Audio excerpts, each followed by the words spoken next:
ಎಲ್ಲರಿಗೂ ನಮಸ್ಕಾರ. ನಾನು ನಿನ್ನೆ ಒಂದು ವಿಡಿಯೋ ಮಾಡೇನಿ. ಏನು ಅಂದ್ರೆ ಮಾರ್ನಿಂಗ್ ರೂಟೀನ್ ಹೆಂಗಿರ್ಬೇಕು ಅಂತ ಹೇಳಿ ಮಾಡಿದ್ರೊಳಗ ಒಂದು ಪಾಯಿಂಟ್ ಹೇಳೇನ. ಬೆಳಿಗ್ಗೆ ಎದ್ದ ತಕ್ಷಣ ನೀವು ಭಗವಂತನಿಗೆ ಕೃತಜ್ಞತೆಯನ್ನ ಸಲ್ಲಿಸ್ರಿ, ಥ್ಯಾಂಕ್ಸ್ ಹೇಳ್ರಿ, ಗ್ರಾಟಿಟ್ಯೂಡ್ ಅನ್ನ ಅರ್ಪಿಸ್ರಿ ಅಂತ ಹೇಳಿ. ಇದರಿಂದ ನಿಮ್ ಲೈಫ್ ಬಹಳ ಚಂದ ಇರ್ತದ ಅಂತ ಹೇಳೇನಿ. ಆ ವಿಡಿಯೋ ನೋಡಿ one of my friends call ಮಾಡಿ ಇವತ್ತ ಕೇಳಿದ್ರು, ಏನ್ ಥ್ಯಾಂಕ್ಸ್ ಹೇಳ್ಬೇಕು ಬಿಡ್ರಿ, ಅಂತದೇನು ನನ್ ಲೈಫ್ ನಾಗ ಒಳ್ಳೇದಾಗೇ ಇಲ್ಲ, ನಂಗೆ ಆ ಪ್ರಾಬ್ಲಮ್ ಐತಿ, ಈ ಪ್ರಾಬ್ಲಮ್ ಐತಿ, ಯಾವ್ದಕ್ ಥ್ಯಾಂಕ್ಸ್ ಹೇಳ್ಬೇಕಂತಾನೆ ಅರ್ಥ ಆಗಂಗಿಲ್ಲ ಅಂತ ಹೇಳಿ, ಅದೇನ್ ವರ್ಕೌಟ್ ಆಗಂಗಿಲ್ಲ ಬಿಡ್ರಿ ಅಂತ ಅಂದ್ರು ಅವ್ರು. ಹಿಂಗ್ ಬಹಳ ಜನರಿಗೆ ಅನ್ಸಿರ್ತದ್ರಿ, ಹೌದಲ್ಲ? ಅಂತವ್ರಿಗೋಸ್ಕರ ಇದ್ ಹೇಳ್ಲಿಕತ್ತೀನಿ. ಯಾರು ಫಸ್ಟ್ ಟೈಮ್ ನೋಡ್ಲಿಕತ್ತಲ್ಲ, ದಯವಿಟ್ಟು ಚಾನಲ್ ಸಬ್ಸ್ಕ್ರೈಬ್ ಮಾಡ್ಕೊಡ್ರಿ ಅಂಡ್ ವಿಡಿಯೋ ಕಂಪ್ಲೀಟ್ ಆಗಿ ನೋಡ್ರಿ. ಲೈಕ್ ಆದ್ರೆ ಲೈಕ್ ಮಾಡಿ, ಶೇರ್ ಮಾಡಿ, ಕಮೆಂಟ್ ಮಾಡ್ರಿ. ವೆರಿ ಇಂಪಾರ್ಟೆಂಟ್ ಅಂದ್ರೆ ನೋಡ್ರಿ, ನಮ್ಮಲ್ಲಿ ಏನ್ ಬರ್ತದಂದ್ರ ನಮ್ಗೆಲ್ಲಾ ಕೊಟ್ಟ ಮೇಲೆ ಒಂದ್ಸರಿ ಥ್ಯಾಂಕ್ಸ್ ಅಂತ ಹೇಳ್ತೀವಿ ನಾವು.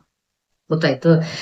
ನಿಸರ್ಗ ಅಥವಾ ನಿಸರ್ಗ ಮಾತೆ ಅಥವಾ ಪ್ರಕೃತಿ, ಬ್ರಹ್ಮಾಂಡ ಶಕ್ತಿ ನಮ್ಗೆ ಏನೇನು ಕೊಟ್ಟಿರ್ತದಲ್ಲ, ಅದ್ರೊಳಗೆ ಏನು best of the best qualities ಅನ್ನು ಕೊಟ್ಟಿರ್ತದ, ಅದನ್ನ ಐಡೆಂಟಿಫೈ ಮಾಡೋದೇ ಇಲ್ಲ.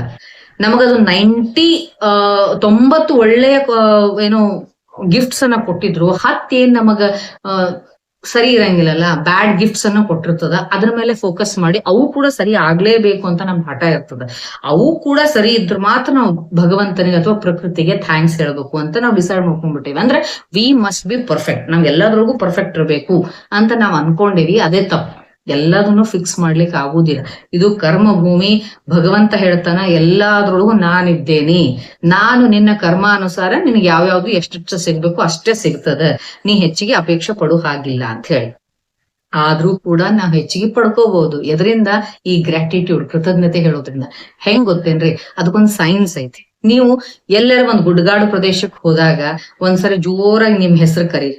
ಈ ಎಕ್ಸಾಂಪಲ್ ಹೆಸರೇನು, ಸುಜಾತ ಅಂತಿತ್ತು ಅಂತಂದ್ರೆ, ಸುಜಾತ ಅಂತ ನೀವು ಕರೆದ್ರೆ ಸುಜಾತ ಸುಜಾತ ಸುಜಾತ ಸುಜಾತ ಅಂತ ಒಂದು 7 times ಅದು ಎಕೋ ಆಗ್ತದೆ, ಅಂದ್ರೆ ಪ್ರತಿಧ್ವನಿಸ್ತದೆ. ನಿಮ್ಗೆ ಎಲ್ಲೂ ಆತರ ಎಕ್ಸ್ಪೀರಿಯನ್ಸ್ ಆಗಿಲ್ಲ ಅಂತಂದ್ರೆ, ಗೋಲ್ ಗುಂಬಜ್, ಬಿಜಾಪುರ್ ಗೋಲ್ ಗುಂಬಜ್ ಹೋಗಿ ನೋಡಿರ್ಬೇಕಿದ್ರೆ ಒಂದ್ಸರಿ ನಾನ್ ಯಾರು ಅಂದ್ರೆ ನಾ ಯಾರು ಅಂತ ಹಿಂಗ ಪ್ರತಿಧ್ವನಿಸ್ತದೆ. ಹೌದಾ? ಇದು ಪ್ರಕೃತಿಯ ನಿಯಮ. ಅದಕ್ಕ ಪ್ರಕೃತಿ ಮಾತೆಗೆ, ಬ್ರಹ್ಮಾಂಡ ಶಕ್ತಿಗೆ ಲಲಿತಾ ಸಹಸ್ರನಾಮದೊಳಗೆ ಎಷ್ಟು ಚಂದ ಹೇಳ್ಯಾರಂದ್ರ, ಸಹಸ್ರ ಶೀರ್ಷ ವದನ ಸಹಸ್ರಾಕ್ಷಿ ಸಹಸ್ರಪಾತ್ ಆ ಬ್ರಹ್ಮ ಕೀಟ ಜನನಿ ವರ್ಣಾಶ್ರಮ ವಿದಾಯಿನಿ ಅಂತ ಹೇಳಿ. ಅಂದ್ರ ಆಕೆಗೆ ಸಹಸ್ರ ಆಕ್ಷಿ, ನಮಗ್ 2 ಕಣ್ಣದಾವು, ಹೌದಾ? ಆಕೆಗೆ ಸಾವಿರಾರು ಕಣ್ಣುಗಳು, multiple times, 1000 times she is powerful. ನಾವ್ ಎಲ್ಲರಿ ಆಕಿ ಮುಂದೆ, ಹೌದಲ್ಲ? ಸಹಸ್ರಪಾತ್, ಆಕಿಗೆ ನಮ್ 2 ಕಾಲದವ, ಆಕಿಗೆ ಸಹಸ್ರ ಕಾಲುಗಳು. ಸಹಸ್ರ ವದನ, ನಮ್ದು ಒಂದು ಬಾಯಿ ಇದ್ರ ಆಕಿಗೆ ಸಹಸ್ರ ವದನಗಳು ಅಂತ. ಆಕಿ ಮುಂದೆ ಆದ್ರೆ ಆಕಿ ಕೆಲಸ ಏನು ಅಂದ್ರ, ನೀವೇನ್ ಹೇಳ್ತಿರಲ್ಲ ಅದನ್ನ ರಿಪೀಟ್ ಮಾಡೋದು ಆಕಿ ಕೆಲಸ. ಬಿಕಾಸ್ ಬ್ರಹ್ಮಾಂಡದಂಗ ಪಿಂಡಾಂಡ ಐತಿ. ಇದು ಹೆಂಗ್ ವೈಬ್ರೇಟ್ ಮಾಡ್ತದ, ಅದು ಹಿಂಗ ವೈಬ್ರೇಟ್ ಮಾಡ್ತದ. ಪಿಂಡಾಂಡದಂಗ ಬ್ರಹ್ಮಾಂಡ ಐತಿ. ಸೊ ನೀವು ಡಿಸೈಡ್ ಮಾಡ್ಕೋಬೇಕಲ್ಲ, ನಾವ್ ಎದ್ದ ತಕ್ಷಣ ನಮ್ಗೆ ಏನ್ ಬೇಕು ಅನ್ನೋದನ್ನ ನಾವ್ ಏನ್ ಮಾಡ್ಬೇಕು ಅಂತಂದ್ರ, ನಮ್ಗೆ ಗ್ರಾಟಿಟ್ಯೂಡ್ ಅನ್ನ ಅರ್ಪಿಸೋದ್ರೊಳಗೂ ಕೂಡ ನಾವು ಸೆಲೆಕ್ಟ್ ಮಾಡ್ಕೋಬೇಕು. I am very healthy, thank you ಅಂತ ಹೇಳ್ರಿ. ಆಕಿ 1000 ಪಟ್ಟು, ಆಕಿ 1000 ಬಾಯಿಗಳಿಂದ ನಿಮಗ ಪ್ರತಿಧ್ವನಿಸ್ತಾಳ, I am healthy, I am healthy, I am healthy. ಅವಾಗ ಹೆಲ್ತ್ ನಿಮ್ಮ ಸುತ್ತಮುತ್ತಲು ಬಂದು ವೈಬ್ರೇಟ್ ಆಗ್ತದ. ಐ ಆಮ್ ವೆಲ್ದಿ ಅಂತ ಹೇಳ್ರಿ ಮನಸಾರೆ. ಓಕೆ, ಐ ಆಮ್ ವೆಲ್ದಿ ಅಂತ ಹೇಳ್ರಿ. ಅದನ್ನ ಭಾವನೆಯಿಂದ ಹೇಳ್ಬೇಕು. ಗ್ರಾಟಿಟ್ಯೂಡ್ ಯಾವಾಗ್ಲೂ ಫೀಲಿಂಗ್ ಫುಲ್ ಆಗಿ. ಅದಕ್ಕ ನಾನು ನಿಮ್ ಭಾಷಾ ಒಳಗ, ನಿಮ್ ಸ್ಟೈಲ್ ನೊಳಗನ ಹೇಳ್ರಿ ಅಂತ ಹೇಳೋದು. ಓಕೆ, ಐ ಆಮ್ ರಿಚ್ ಅಲ್ಲ, ನಾನ್ ಬಹಳ ಶ್ರೀಮಂತ ಇದ್ದೀನಿ, ನಾನ್ ಬಹಳ ನೀವೇನ್ ಆಗ್ಬೇಕು ಅಂತ ಇರ್ತದಲ್ಲ ಅದನ್ನ ನೀವು ಮನಸಾರೆ ಒಳಗಡೆಯಿಂದ, ಕೋರ್ ಆಫ್ ಯೋರ್ ಏನೋ ಹಾರ್ಟ್ ಅಂತ ಹೇಳ್ತೀವಲ್ಲ, ಹಂಗ ನೀವ್ ಹೇಳಿದ್ರಿ ಅಂದ್ರೆ ಅದು ಆ ಶಕ್ತಿ ಪ್ರಕೃತಿಯ ಒಳಗ್ ಹೋಗಿ ನಿಮಗ 1000 ಪಟ್ಟು ಪ್ರತಿಧ್ವನಿಸ್ತದ. Same Gol Gumbaz type the same thing happens. ಅದು ರಿಫ್ಲೆಕ್ಟ್ ಆಗ್ತದ. ಅಲ್ಲೇ ನಾವು ಮಾಡೋದು ಮಿಸ್ಟೇಕ್. ನನ್ ಹಣೆ ಬರ್ನ ಸರಿ ಇಲ್ಲ ಅಂತೇವಿ, ನನ್ ಹಣೆ ಬರ್ನ ಸರಿ ಇಲ್ಲ, ಹಣೆ ಬರ್ನ ಸರಿ ಇಲ್ಲ ಅಂತೀವಿ, ಅದೇ ರಿಫ್ಲೆಕ್ಟ್ ಆಗ್ತದೆ. ಅಯ್ಯೋ ನನಗ್ ಕಾಲ್ ನೋವು, ಕಾಲ್ ನೋವು, ಕಾಲ್ ನೋವು, ಕಾಲ್ ನೋವು, ಕಾಲ್ ನೋವು, ಅದು ಆರಾಮ್ ಆಗುದೇ ಇಲ್ಲ. ನೀವು ಇದನ್ನ ಮೀರಿ ಓಕೆ ನೋ ಪ್ರಾಬ್ಲಮ್, ಬಟ್ ನಾನ್ ಆರಾಮಿದ್ದೀನಿ, ನಾ ಬಹಳ ಖುಷಿಯಾಗಿದ್ದೀನಿ ಅಂತೇಳಿ ನಿಮ್ಮ ಮನಸ್ಸಿನ ಅಂತರಾಳದಿಂದ ಹೇಳ್ರಿ. ಅದ 1000 ಪಟ್ಟು ನಿಮ್ಗ ಮಲ್ಟಿಪ್ಲೈ ಆಗಿ ಬರ್ತದ. ಇದ ಮೆಕ್ಯಾನಿಸಮ್ ಗ್ರಾಟಿಟ್ಯೂಡ್ ಹಿಂದಿರೋದು. ಪ್ರಕೃತಿ ಮಾತೆ, ಬ್ರಹ್ಮಾಂಡ ಶಕ್ತಿ, ನೀವು ಯಾವ್ದನ್ನ ಅಂತರಾತ್ಮದಿಂದ ಒಂದ್ ಸರಿ ಹೇಳಿದ್ರೆ ಆಕೆ 1000 times ಕೊಡ್ತಾಳ. ಅದು ನಿಮ್ಮ ಪ್ರಾಕ್ಟಿಕಲಿ ಕಾಣಿಸ್ತದ. ಗೋಲ್ ಗುಂಬಜ್ ಒಳಗ್ ಹೋಗಿ ನೋಡ್ರಿ, ಯಾಣದಂತಹ ಈ ಗುಡ್ಡಗಾಡು ಪ್ರದೇಶಕ್ಕೆ ಹೋಗಿ ನೋಡ್ರಿ. ಅದು ಬರೀ ಮಜಾಕ್ ಮಾಡ್ತೀವಿ ನಾವು, ಅಂದ್ರೆ ಮಜಾ ಮಾಡಿ ತಗೋತೀವಿ. ಒಂದ್ಸರಿ ಕೂಗಿದಾಗ ನಮ್ಗದು ವಾಪಸ್ ಬರ್ತದ. ಹಂಗಲ್ಲ, this is actually a science behind gratitude. ಅದಕ್ಕೋಸ್ಕರ ನಿಮ್ಗೆ ಏನ್ ಇಲ್ಲ ಅಂದ್ರೂ ಕೂಡ ಏನ್ ಇರ್ತದಲ್ಲ ಲೈಫ್ನಾಗ, actually life is a mixture of happiness and sorrow, ಎರಡೂ ಇರ್ತದ್ರಿ. ನಮ್ಗ ಆ ಖುಷಿಯ ಒಂದ್ ಏನ್ ಗಿಫ್ಟ್ಸ್ ಭಗವಂತ ಕೊಟ್ಟಾನ ಅದು ಒಟ್ಟ ಐಡೆಂಟಿಫೈ ಮಾಡಂಗಿಲ್ಲ. ನಾವ್ ಒಂಥರ ಭಗವಂತನನ್ನು ಟೇಕನ್ ಫಾರ್ ಗ್ರಾಂಟೆಡ್ ಮಾಡ್ಕೊಂಡ್ಬಿಡ್ತೇವಿ. ನಮ್ಮ ದೇವ್ರು ಏನ್ ಒಳ್ಳೇದ್ ಮಾಡಲ್ಲ ಅದಕ್ಕೆ ನಾ ಡಿಸರ್ವ್ ಇದ್ದೀನಿ, ಅದಕ್ಕೆ ಕೊಟ್ಟಾನ ಅವನು, ಬಟ್ ಇದು ಸರಿ ಇಲ್ಲ, ಇದು ಸರಿ ಆಗ್ಬೇಕು ಅಂತೇವಿ. ಹಂಗಲ್ಲ, ನಿಮಗ್ ಒಳ್ಳೇದನ್ನ ಕೊಟ್ಟದಕ್ ನಾವ್ ಡಿಸರ್ವ್ ಇದ್ರ ಕೆಟ್ಟದ್ದಿನಿ ನಮ್ ಸಿಕ್ಕಿರ್ತದಲ್ಲ ಗಿಫ್ಟ್, ಅದಕ್ಕೂ ನಾವ್ ಡಿಸರ್ವ್ ಇರ್ತೇವೆ. ಅದಕ್ಕೋಸ್ಕರ ಆ ಕೆಟ್ಟದ್ರ ಕಡೆ ಫೋಕಸ್ ಮಾಡ್ಲಿಕ್ಕೆ ಹೋಗ್ಬೇಡ್ರಿ. ಅದೊಂದ್ ರೀತಿ ವೀಡ್ ಇದ್ದಂಗ, ಕಳೆ ಇದ್ದಂಗ.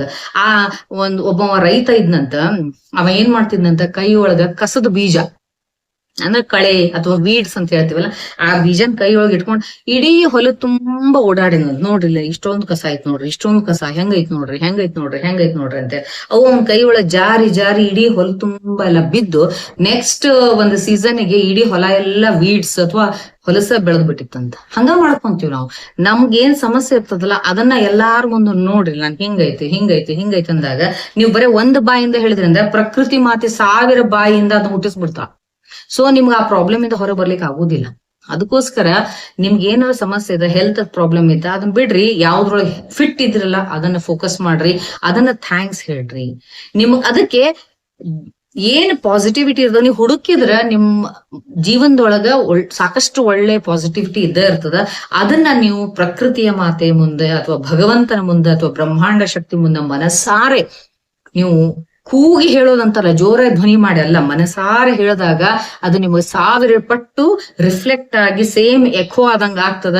ಅದೇ ನಿಮ್ಮ ಲೈಫ್ ಒಳಗೂ ವೈಬ್ರೇಟ್ ಆಗ್ತದ. ನೀವು ಬಯಸ್ದಂಗ ನೀವು ಹೆಲ್ದಿಯಾಗಿ ವೆಲ್ದಿಯಾಗಿ ಲೈಫ್ ನಡೆಸಬಹುದು. ಏನ್ ತ್ರಾಸು, ಬೆಳಿಗ್ಗೆ ಎದ್ದ ತಕ್ಷಣ ನಾನು ಬಹಳ ಆರೋಗ್ಯವಾಗಿದೆ, I am very much healthy ಅನ್ಲಿಕ್ಕೆ ಏನ್ ತ್ರಾಸ ಆಗ್ತದ, ಏನ್ ಖರ್ಚಾಗ್ತದ? I am very much wealthy, ನಾನು ಅತ್ಯಂತ ಶ್ರೀಮಂತ ಇದ್ದೇನೆ, ನಾನು ಖುಷಿ ಆಗಿದ್ದೇನೆ, ಐ ಆಮ್ ವೆರಿ ಮಚ್. ದುಡ್ಡಿಗೆ ಅಪಮಾನ ಮಾಡ್ತಾ ಕೂಡಕ್ ಹೋಗ್ಬೇಡ್ರಿ. ಬೇರೆಯವ್ರಿಗೆಲ್ಲ ಮನಿ ಮೈಂಡೆಡ್ ಅದಾರ, ಅದೇನ್ರಿ ಅವ್ರು ದುಡ್ಡು ಅಂತಾರ, ಮನಿ ಮೈಂಡೆಡ್ ಅದಾರ ಅಂತ ಬೈಯೋದು ಬಹಳ ಈಸಿ. ಮನಿ ಇರ್ಲಾರ್ದ ನೀವ್ ಇರ್ಲಿಕ್ಕೆ ಸಾಧ್ಯ ಇಲ್ಲ. ಓಕೆ, ದುಡ್ಡಿಗೆ ನೀವು ಬೆಲೆ ಕೊಟ್ರ ನಿಮ್ಮ ದುಡ್ಡು ಬೆಲೆ ಕೊಡ್ತದ. ಸೊ ಆ ಲಕ್ಷ್ಮೀ ದೇವಿಗೆ ನೀವೇನ್ ಹೇಳ್ಬೇಕು ಅಂದ್ರೆ ನಾನು ಶ್ರೀಮಂತ ಇದ್ದೇನೆ ಅಂತ ಬೆಳಿಗ್ಗೆ ಪ್ರಕೃತಿ ಮಾತೆಯ ಮುಂದೆ ಹೇಳ್ರಿ, 1000 ಪಟ್ಟಕ್ಕೆ ನಿಮಗ ರಿಸಲ್ಟ್ ಕೊಡ್ತಾಳೆ.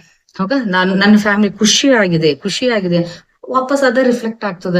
ಇದನ್ನ ನೀವು ಗ್ರಾಟಿಟ್ಯೂಡ್ ರೂಪದೊಳಗ ಬೆಳಿಗ್ಗೆ ಎದ್ದು ಹೇಳೋದ್ರಿಂದ ನೀವು ನಿಮ್ಮ ಜೀವನವನ್ನ ರೂಪಿಸ್ಕೋಬಹುದು ಅಂತ ತಿಳ್ಕೊಂಡು ಬಹಳ ಚಂದಾಗಿ ಭಗವದ್ಗೀತಾ ಒಳಗೆ ಹೇಳ್ತಾರೆ. ಮತ್ತು ಅದಕ್ಕೆ ಅದೇ ಒಂದು ಕಾಂಟೆಕ್ಸ್ಟ್ ಇಟ್ಕೊಂಡು ಸಹಸ್ರ ಶೀರ್ಷವದನ ಸಹಸ್ರಾಕ್ಷಿ ಸಹಸ್ರಪಾತ್ ಅಂತ ಹೇಳ್ತಾರೆ. ನೀವು 1 ಪಟ್ಟು ಹೇಳು 1000 ಪಟ್ಟು ನಿನಗೆ ಸಿಗ್ತದೆ. ಬಟ್ ಅದನ್ನ ಏನ್ ಹೇಳ್ಬೇಕು ಅನ್ನೋದನ್ನ ವಿಚಾರ ಮಾಡು. ಅಯ್ಯೋ ನನ್ನ ನಸೀಬನ ಸರಿ ಇಲ್ಲ ಅಂದ್ರೆ ನಿಮ್ ನಸೀಬನ ಸರಿ ಇಲ್ಲ ಅಂತವ್ರು ಎಂದೂ ಆ ಕ್ಲಚ್ಚಿಂದ ಹೊರ ಬರ್ಲಿಕ್ಕೆ ಸಾಧ್ಯನೇ ಇಲ್ಲ. ಇನ್ನೊಬ್ರನ್ನ ಬ್ಲೇಮ್ ಮಾಡ್ತಾ ಕೂತ್ಕೊಂಡ್ರಿ ಅಂದ್ರೆ ಅದೇ ಮಲ್ಟಿಪ್ಲೈ ಆಗಿ ನಿಮಗ್ ಬರ್ತದೆ. So just decide what you want to throw, it will come back to you in 1000 times more. ಅದಕ್ಕ ಯಾವ್ದೋ ನಿಮ್ಗೆ 1000 ಪಟ್ಟು ಹೆಚ್ಚು ಸಿಗ್ಬೇಕಲ್ಲ, ಅದನ್ನ ನೀವು ಸ್ಪೆಲ್ ಮಾಡ್ರಿ, ಅದನ್ನ ಹೇಳ್ರಿ. ಅದನ್ನ ಆಲ್ರೆಡಿ ಸಿಕ್ಕದ ಅಂತ ಹೇಳಿ ಯೂನಿವರ್ಸ್ ಒಳಗೆ ಎನರ್ಜಿ ಲಾಕ್ ಮಾಡಿ ಭಗವಂತನಿಗೆ ಥ್ಯಾಂಕ್ಸ್ ಹೇಳ್ರಿ. ನನ್ನ ಫ್ರೆಂಡ್ಗೂ ಕೂಡ ಅದನ್ನ ಡಿಸ್ಕಸ್ ಮಾಡಿದ್ವಿ. ಮೋಸ್ಟ್ಲಿ ಇದೇ ಟೈಪ್ ಬಹಳ ಮಂದಿಗೂ ಡೌಟ್ಸ್ ಇದ್ದಂತವ್ರಿಗೂ ಒಂದು ಕ್ಲಿಯರ್ ಆಗ್ತದ ಅಂತ ಹೇಳ್ಕೊಂಡು ಇವತ್ತೊಂದು ಸಣ್ಣ ವಿಡಿಯೋ ಮಾಡೇನಿ. ಐ ಹೋಪ್ ಇದು ಹೆಲ್ಪ್ ಆಗ್ಯದ ಅನ್ಕೊಳ್ತೀನಿ. ಫಸ್ಟ್ ಟೈಮ್ ನೋಡ್ಲಿಕ್ಕತ್ತವ್ರು ಚಾನೆಲ್ ಸಬ್ಸ್ಕ್ರೈಬ್ ಮಾಡ್ಕೊಂಡಿರಲ್ಲ, ಮಾಡಿ ಶೇರ್ ಮಾಡ್ರಿ ಅಂಡ್ ಲೈಕ್ ಮಾಡ್ರಿ, ಕಮೆಂಟ್ ಮಾಡ್ರಿ. Thank you very much.